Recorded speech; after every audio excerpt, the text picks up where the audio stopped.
Well, as a kid, I grew up liking this here animated feature based on one of the greatest children's books I ever got to see and sometimes read a bit, and that would be E.B. White's own Charlotte's Web. And I'm gonna be talking about the animated movie in this review.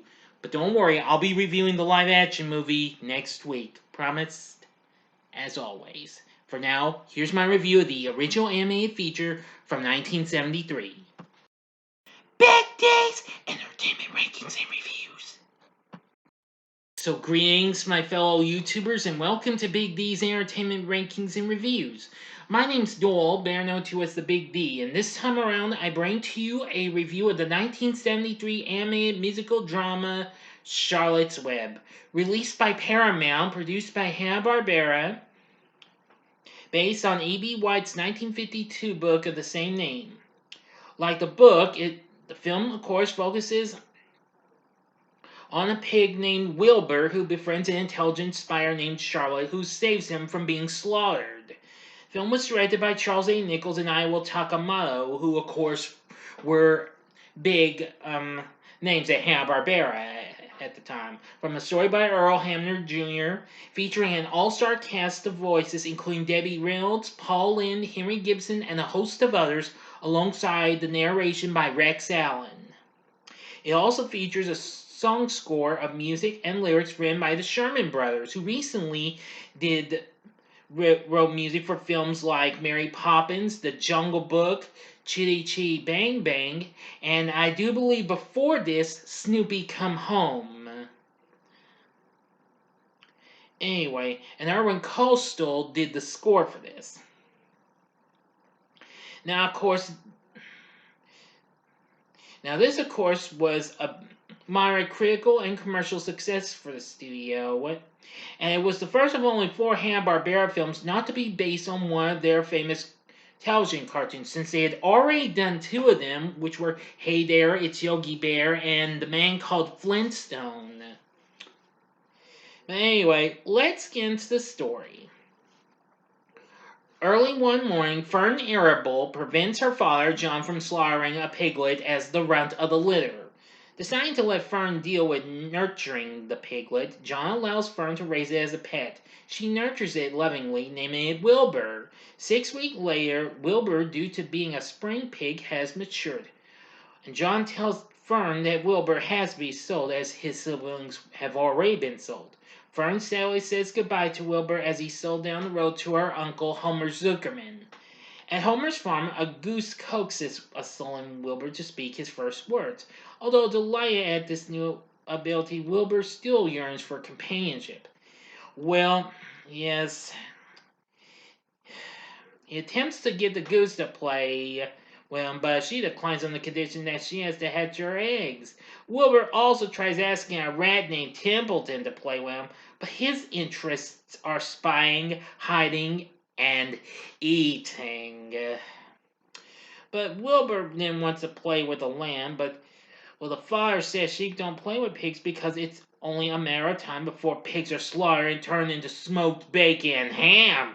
Horrified at this depressing discovery, Wilbur reduces himself to tears until a mysterious voice tells him to chin up, and waits until the next morning to reveal herself to him. The following morning, she reveals herself to be a spy named Charlotte A. Kavatica, living on a web on a corner of Homer's barn overlooking Wilbur's pig pen. She tells him that she will come up with a plan guaranteed to spare his life. Let me see now. Later, the goose's goslings hatch. One of them, named Jeffrey, befriends Wilbur. Eventually, Charlotte reveals her plan to play a trick on Zuckerman and consoles Wilbur to sleep. Fern and Avery visit the barn that same day, and Avery tries to capture Charlotte, but is foiled by the stench of a rotten egg that Templeton took from the goose. Well, he not took, but he could have it. The next morning, Homer's farmhand Larvey sees the word "some pig" spun within Charlotte's web. The incident attracts publicity among Homer's neighbors, who deem the praise to be a miracle. The publicity eventually dies down, and after a hornet lands in Charlotte's web and ruins the message, Charlotte requests the barn animals to devise a new word to spin within her web. After several suggestions, the goose suggests terrific, terrific, terrific. Though Charlotte decides to shorten it to one terrific, the incident becomes another media sensation, though Homer still desires to slaughter Wilbur. For the next message, Charlotte then employs Templeton to pull a word from a magazine clipping at the dump for inspiration. Well, he tries with one off a popcorn box, which was crunchy. Boy, Charlotte's like, no, that's wrong. Oh my god. I didn't mean to laugh. So he decides to.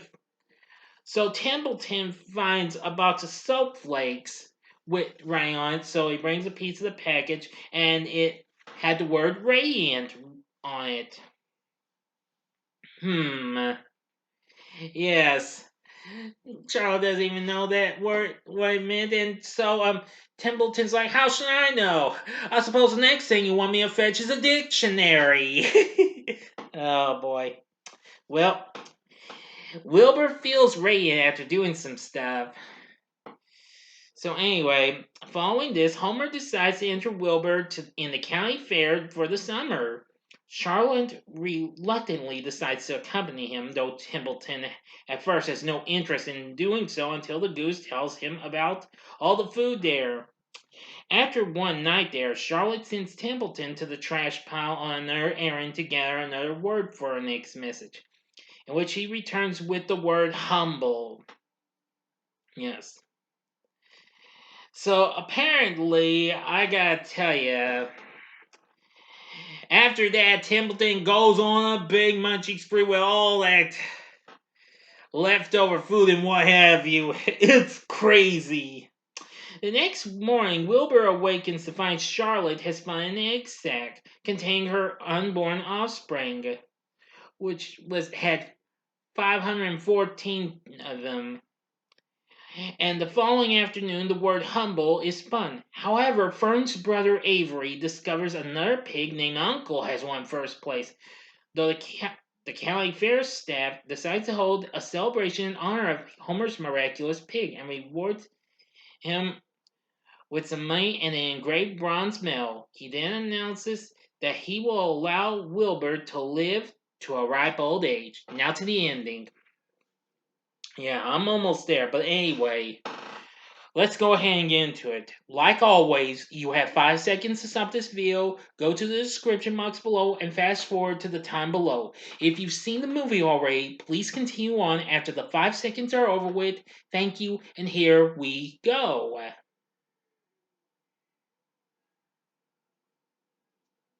Okay, you've been warned. Exhausted from laying eggs and writing words, Charlotte tells Wilbur she will remain at the fair to die, not willing to let her children be abandoned. Wilbur has Templeton retrieve her egg sac to take back to the farm just before she dies, which is tragic, but if you've read the book, well, you know this.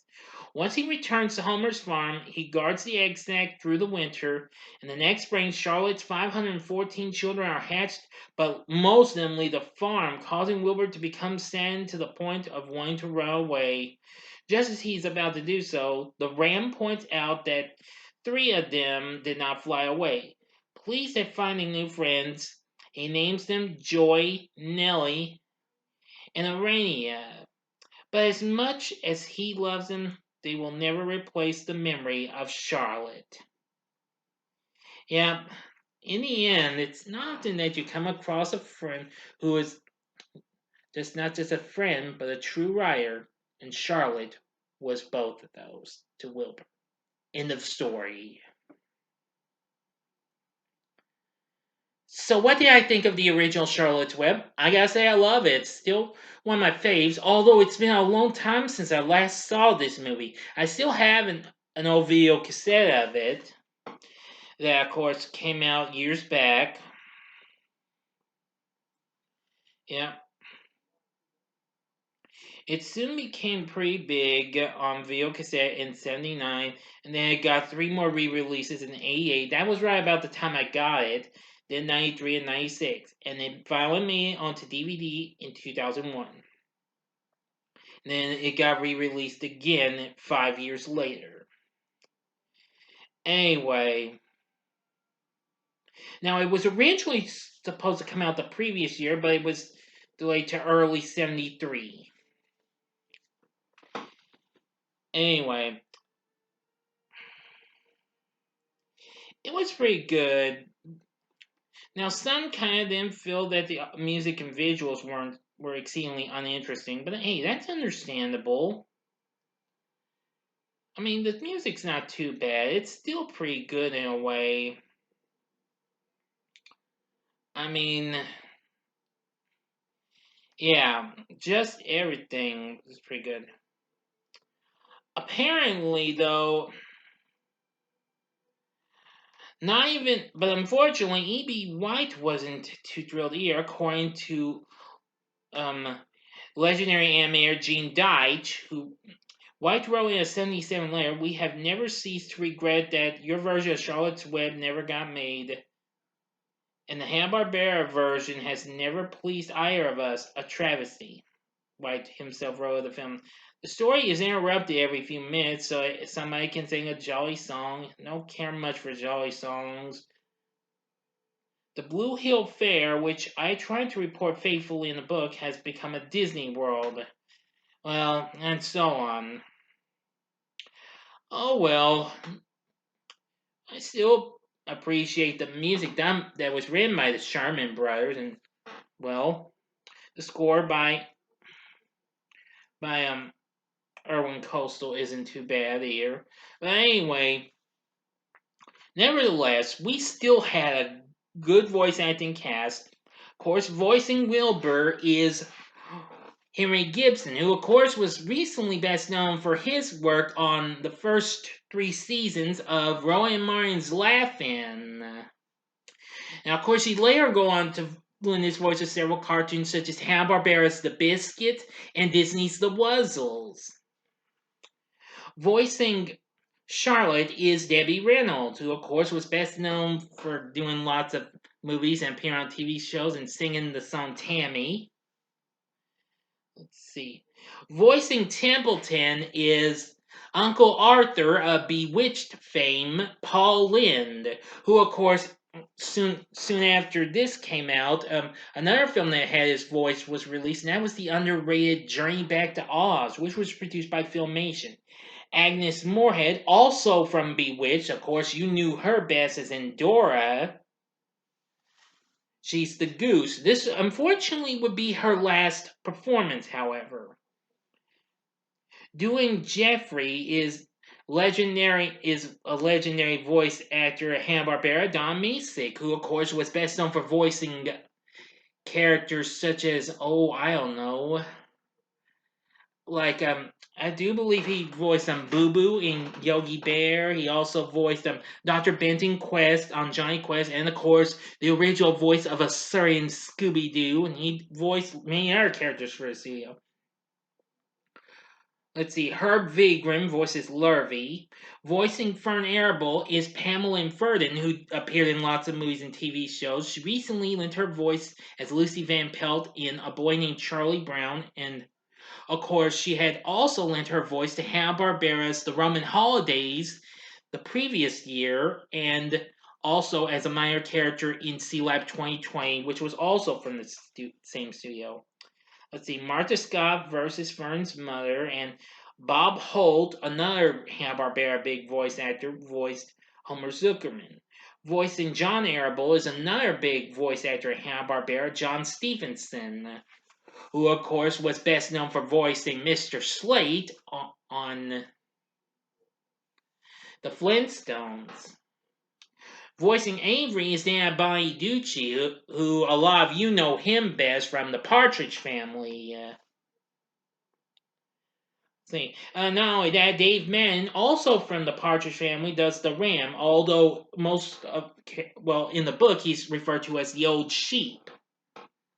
Joan Gerber, another person who was big at Hanna-Barbera, and I know she recently lent her voice to let's see, I'm pretty sure I know.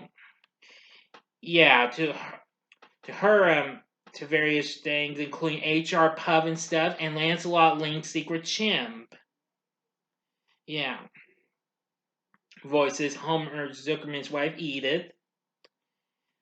See, William B. White voices Henry Fussy, a boy about Fern's age, whom she soon starts spending time with while Wilbur is at the fair. And Rex Allen is the narrator. So anyway, yeah. Now, of course, I will point out that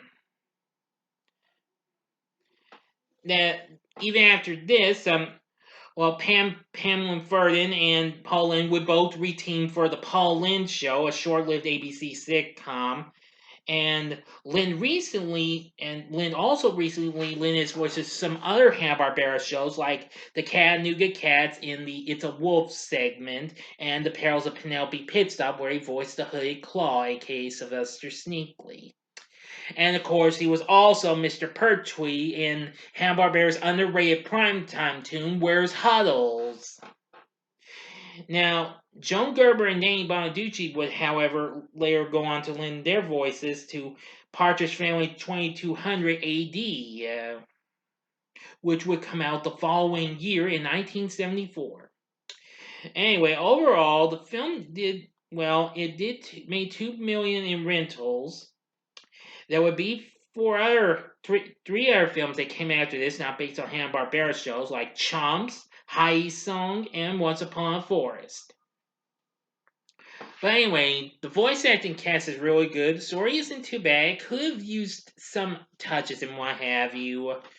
I mean, there's some stuff in the book that's missing and what have you. Same thing with the live action version. There was also a direct to video sequel called Wilbur's Great Adventure, and I've only seen it one time, but that was a long time ago. And it's all, I thought it was okay, but I can't remember. Like I said, that was a long time ago. Don't bother asking for a review, though. I don't think I want to watch it again. But anyway, now, and then of course in 2006 there would be a live action version, which I will be reviewing next week. So anyway, even with some good songs by the Sherman Brothers and a good score, in the end, would I recommend Charlotte's Web from 1973? Well, let me put it to you this way. I'd say, sure, go ahead, give it a try. I think you might like it. Your kids might like it even. It may have a few sad moments and what have you in some parts, but nevertheless, it's still pretty good in some ways. So let me know what your thoughts are on Charlotte's Web from 1973 in the comments section below. If you like this video, click the like button, subscribe to my channel, and be a part of the Big D Nation. Okay, join me next time when I bring to you a review of Beauty and the Beast, The Enchanted Christmas. Thank you for watching, and if you like this, you may want to consider check out my reviews for these other Hanna-Barbera films that well, one came out before this, and here's some that came after this. In the upper left-hand corner is my review of The Man Called Flintstone from 1966, Hanna-Barbera's second film. The upper right-hand corner is my review of Jetsons, the movie from 1990, or go to the bottom left-hand corner and see my review of one of the films that came out after this, not based on a Hanna-Barbera cartoon. That's the underrated live-action film Chomps from 1979. And the bottom right-hand corner is the button you can click to subscribe. If you like rankings and reviews on movies, TV, music, video games, etc., then I'm your guy. Thanks for watching. Until next time, on the Big D saying, see ya.